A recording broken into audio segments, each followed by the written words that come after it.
जयंती याच्या निमित्त एक गोष्ट सादर करतोय. ती गोष्टीचं नाव आहे चोरीची कबुली. ही चोरीची कबुली जी आहे ती आम्ही पपेट शोद्वारे तुम्हाला सादर करून दाखवणार आहे. तर या पपेट शोचा सादरीकरणाला सुरुवात करतोय.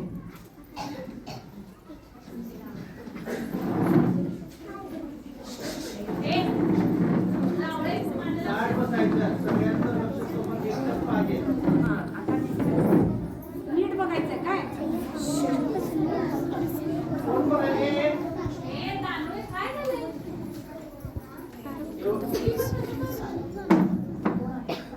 श्याम.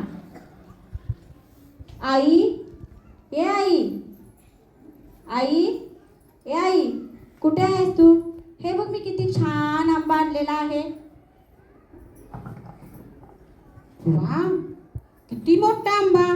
कुठून आणलास? मी ना हा झाडावरून तोडला. मोठ्या वाड्याच्या झाडावर लटकत होता. किती सुंदर दिसतोय बघ हा आंबा. माझं मन राहुलच नाही, पटकन तोडून आणला मी. श्याम, तुझ्या झाडावर होता का आंबा?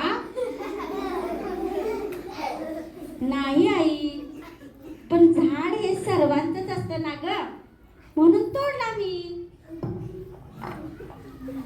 तसं नाही श्याम, झाड ज्यांच्या वाड्यात उगवलं आहे त्यांचंच ते असतं.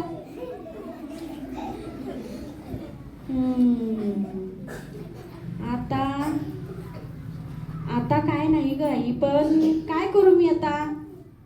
मी काही चूक केली नाही, फक्त एकच आंबा तोडलाय मी.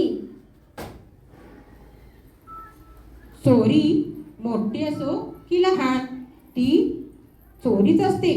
दुसऱ्याची वस्तू परवानगीशिवाय घेऊ नये. आता मी काय करू आई? जा आणि त्या मालकाची माफी माग. हो आई, ताबडतोब जाऊन मी माफी मागतो आणि मला असं कधी करायचं नाही हे पण मी त्यांना सांगतो.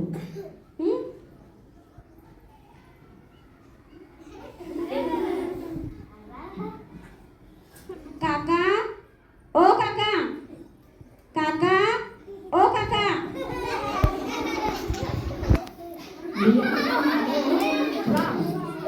कोण आहे रे बाहेर? मी आहे काका, श्याम. श्याम.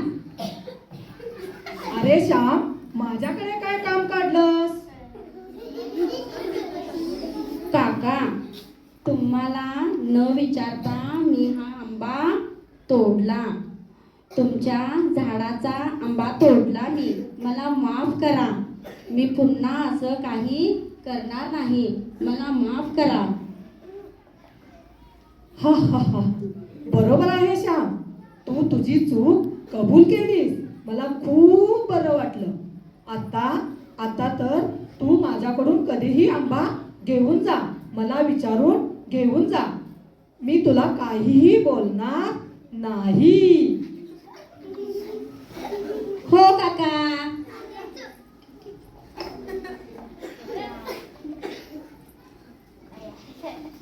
श्याम, अरे श्याम, मी आत आहे. काय झालं बरं? जाऊन आलास का? होय, मी जाऊन आलो.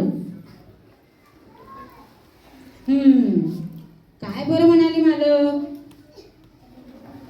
आई, ते म्हणाले मला न विचारता तू आंबा घेतलास व तुझ्या चोरीची तू कबुलीही केलीस, त्याच्यासाठी मी खुश आहे बाळ तुझ्यावरती.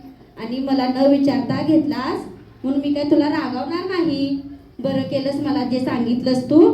तू कितीही आंबे घेऊन जा, मी तुला आता काही बोलणार नाही म्हणून असे बोलले मला ते.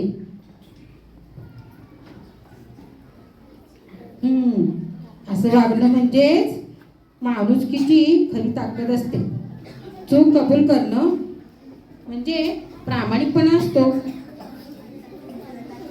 हो आई, आता मला हे कायम लक्षात राहील आणि परवानगी शिवाय आता आता कधीही कोणाचं काही तोडणार नाही. कळलं का मुलांनो? यातून आपण काय शिकलो?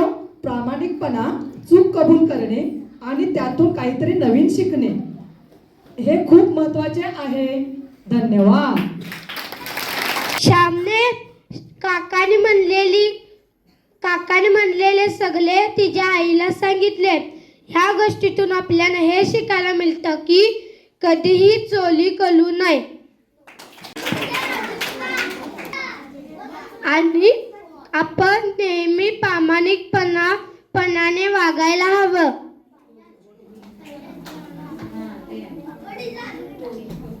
कबुली हा एक प्रामाणिकपणा आहे.